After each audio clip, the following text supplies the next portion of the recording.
A mystical wizard battling an evil dragon. A young hero riding atop a snow beast. This is the stuff of which fantasy films are made. But the magic used to create many of Hollywood's fantastic creatures is a painstaking, labor-intensive technique called stop-motion animation. The first great master of the craft was Willis O'Brien, whose genius gave birth to a superstar named King Kong. O'Brien's protege, Ray Harryhausen, thrilled audiences with his mythological creatures, taking stop-motion animation to new heights. Inspired by the work of O'Brien and Harryhausen, a young animator named Phil Tippett has carried on the tradition, helping pioneer such technological advances as go motion. Today, we'll meet the masters of stop-motion animation.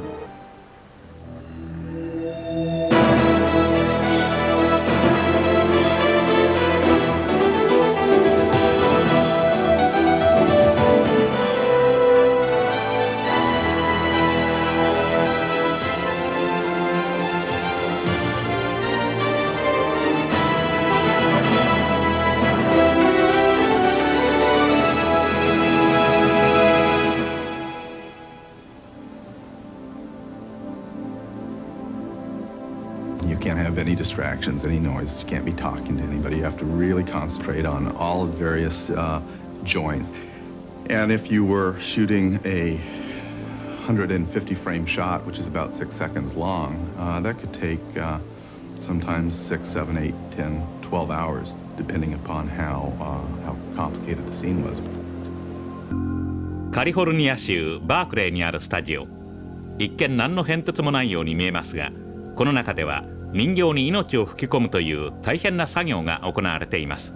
Stop-motion animator Phil Tippett has brought some of Hollywood's most unusual characters to life for movies like Coneheads, the RoboCop films, and Return of the Jedi, for which he received an Academy Award. Stop-motion animation is the technique of photographing miniature puppets in a series of still frames.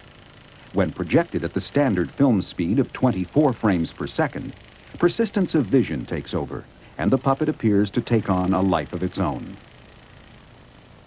For the animator, it is an intensive process. The puppet's body and limbs are moved in very small increments, and then a single frame of film is exposed to record the image. With absolute concentration, to ensure that all the joints are moving in the desired direction with the desired momentum, the animator repeats the process for each frame. I found that after finishing a shot, you're so focused on this particular thing, you step out, you finish your shot, and download the camera, and come on, you got to drive home. You got to wake up now. An original member of George Lucas's Industrial Light and Magic, Tippett, along with ILM colleague John Berg, was put in charge of the stop-motion animation department for The Empire Strikes Back. The snow was simulated on the miniature set by baking soda.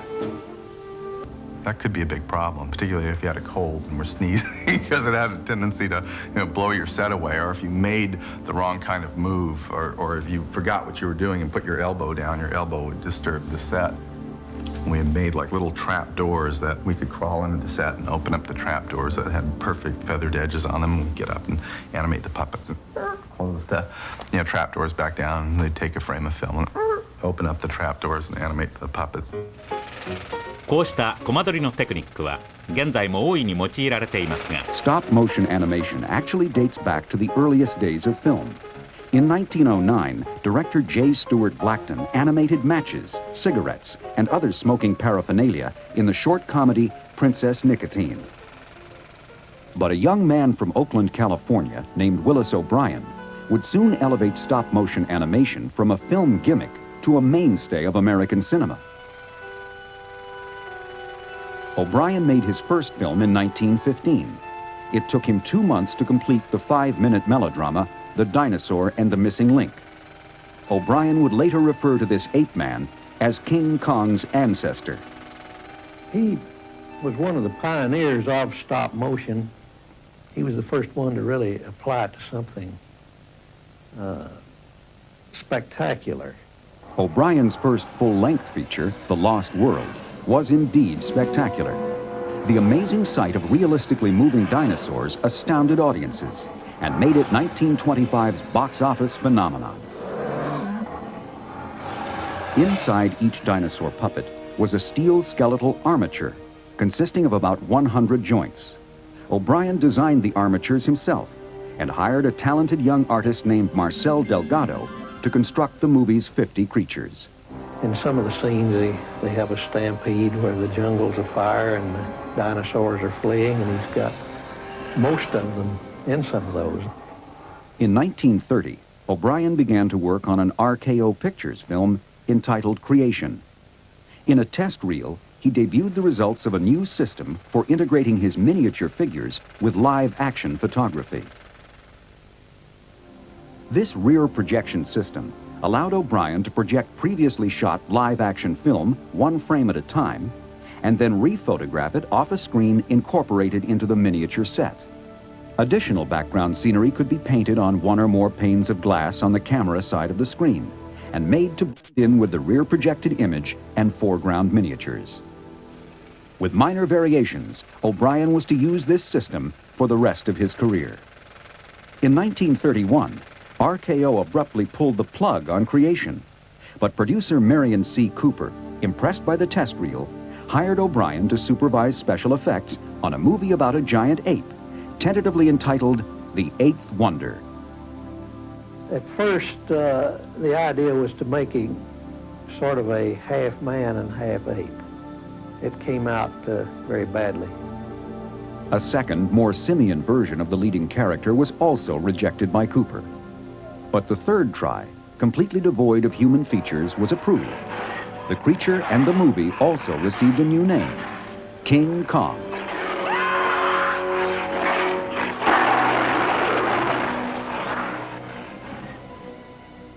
O'Brien designed Kong's 18-inch tall steel armature. This is the original, over which Marcel Delgado used flexible rubber, cotton, liquid latex, and rabbit pelts to fashion the great ape. But more than anything else, it was O'Brien's precise and imaginative stop-motion animation that infused Kong with character. Willis O'Brien had been a boxer, among other things. And Kong himself, his fighting is almost human at times. For instance, he goes after his opponent's head. He'd try to get him by the head and stop him from chewing you up. Kong does that. One of O'Brien's greatest strengths was his attention to detail. And you know, where Kong brings the girl into the cave, he's got bubbling water. He's got the wake and the head of the sea creature swimming around in this water. He's got steam rising off of this. You can't imagine the amount of work to go into that scene, and all of it for the sake of making it that much more convincing. It took O'Brien and a small crew over a year to animate King Kong, but his tremendous labor paid off when the movie opened in 1933, breaking box office records and inspiring a new generation of effects artists.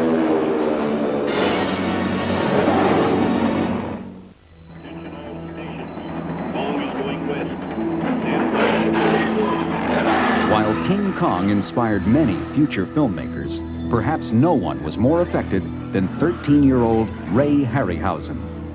The film struck a note in me that I just couldn't get it out of my mind. I didn't know how it was done at the time. And I felt I must discover this because I knew it wasn't a man in a suit.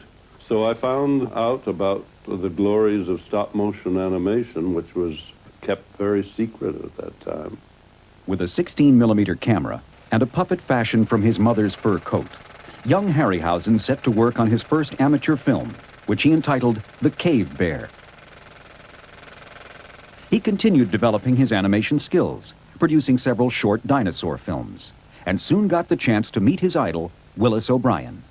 Obie told him to bring his work and come up to our house sometime soon, which he did, and brought his mother and dad and his portable screen and ran a bit of the film. I just patted him on the back and praised him, and after they left, Obie looked at me sort of strangely, and he said, "You realize you're encouraging my competition, don't you?" Harryhausen's first professional job came right after high school, animating characters for George Pal's Puppetoons. Later, he produced his own series of educational short films based on Mother Goose stories. Then, in 1946, he got a call from O'Brien, who was assembling a team for a new Kong-type feature. Of course, that was a big thrill of my life, was to work with them on another gorilla picture. So I had 2.5 to 3 years with Willis O'Brien working on Mighty Joe Young. Harryhausen designed Mighty Joe's armature. 16 inches tall, it was built with 150 moving parts, machined from aluminum. Compared with the Kong armature, Joe is only 2 inches shorter, but considerably lighter and more dexterous. Working under O'Brien's tutelage, Harryhausen accomplished about 85% of the stop-motion animation in the film. He spent many days at the zoo studying gorilla behavior, determined to give Joe a distinct personality. And you have to do that by putting little nuances, and a lot of that is created on the set. You can plan it in a general sense with storyboards, but all the little details you put in as one pose suggests another pose.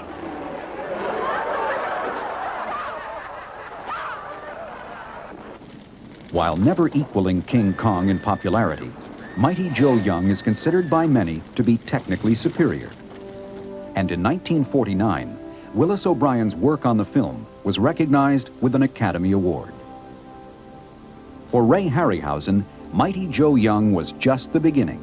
In a collaboration that spanned 4 decades, he and producer Charles Schneer brought ancient mythology to life. Jason and his band of Argonauts, the mightiest warriors the world of adventure has ever known, in search of the fabulous magic Golden Fleece. Harryhausen gave stop-motion animation a popular mystique when he coined the term dynamation. Audiences were enthralled with his incredible creatures, unaware of the almost superhuman effort that went into bringing them to life.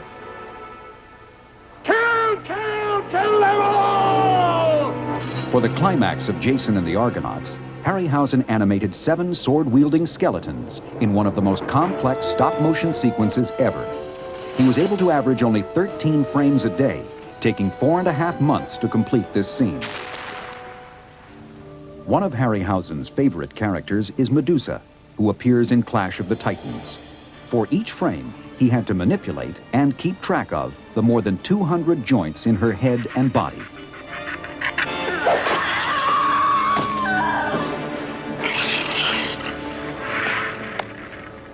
Today, Ray Harryhausen is recognized as a grand master of stop-motion animation. Since the 1940s, his artistry has packed theaters with audiences who came for one reason: to marvel at his mythological movie magic. I'm particularly pleased when some people who are not in the business come up and say that you made my childhood. One man even said, "My grandfather took me to see your picture." So it made me feel like 102, but it's a thrill to think we made more than just an entertaining film. It affected people's lives, and I think that's what films do.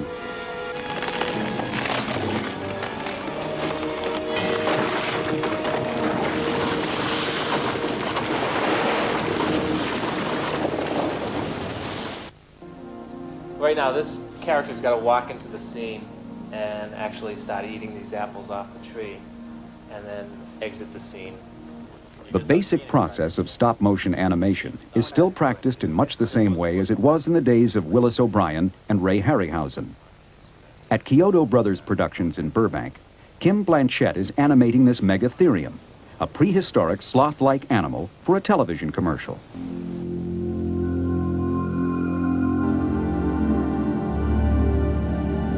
作業はまず人形の完成図を描くところから始まります。この図をもとに全長30センチの骨格が真鍮とアルミニウムで作られます。There's more than just machining and having the specs down properly is that you have to develop a sense of touch. It gives you that fluid movement so an animator can lay his hands on this and bring a fleshed out creature to life. この骨格に粘土で肉付けし、それをもとにまず石膏の型を作ります。そこに自由自在に動かせるラテックスを流し込み、固めてから色付けをし、毛皮をつけて出来上がりです。アニメーターのキム・ブランシェットは映画の特撮ではおなじみのブルースクリーンの前で人形の動きを撮影します。このブルースクリーンは後で別に用意してある背景と差し替えられるのです。This pointer is actually my reference point on how much I've moved the puppet. But while traditional stop-motion animation tools like the surface gauge are still used, today's animators have a distinct advantage over their predecessors. In recent years, they can utilize video cameras mounted alongside the film camera, which freeze and store the previously exposed frame. It allows us to have a much better reference to control those minute increments and to create a much smoother movement. After 410 exposed frames, the animation sequence is ready for review. While taking Kim several days to complete, this 16-second film clip is considered a first attempt. Kim and animation director Steve Chiodo will now begin to fine-tune the creature's movements. So what the director wants to do, the eating is fine, the walking out is fine, everything's fine. They just want to work on the entrance, the style of the walking. They think he walks a little too light-footed. His claws are so big that they want the feet to bend a little bit inward, so he's walking on the inside, the outside of his feet, and then drag the feet as much as you can to make them look heavy. After making sure he has the right moves with his own body, Blanchett is ready to animate the entire sequence again. Frame by frame, he infuses the megatherium with the desired gait and personality.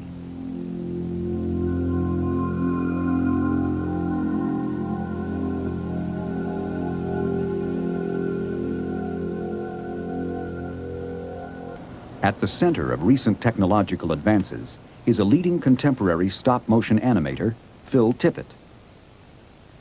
In his Berkeley, California studio, Tippett designs heroes and villains for some of Hollywood's most popular films. My main inspiration came in 1950, what was it, 3 or 4, I think, or 5, when King Kong came on television.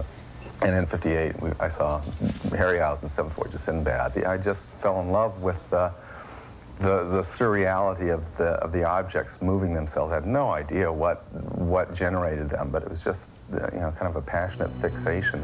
The imposing walkers were animated in extremely minute increments in order to give them a slow, lumbering gait. At the opposite end of the movement spectrum were the fleet-footed snow beasts called tauntauns. Because the tauntauns had to move quickly, the effects team wanted to replicate the motion blur seen in live-action photography of fast-moving objects. For example, in looking at footage of a dog running, the dog will appear blurred in each individual frame. With traditional stop-motion animation, the moving object maintains clearly defined edges in each frame of film. The absence of motion blur results in the slight strobing effect characteristic of stop-motion. For the tauntaun shots, the puppet was moved slightly along a motion control track with each opening of the camera shutter. This first use of motion blur involved only forward momentum, but Tippett's next project, Dragon Slayer, brought motion blur to all the creature's movements. The result was the most horrifyingly believable dragon ever to strafe the screen.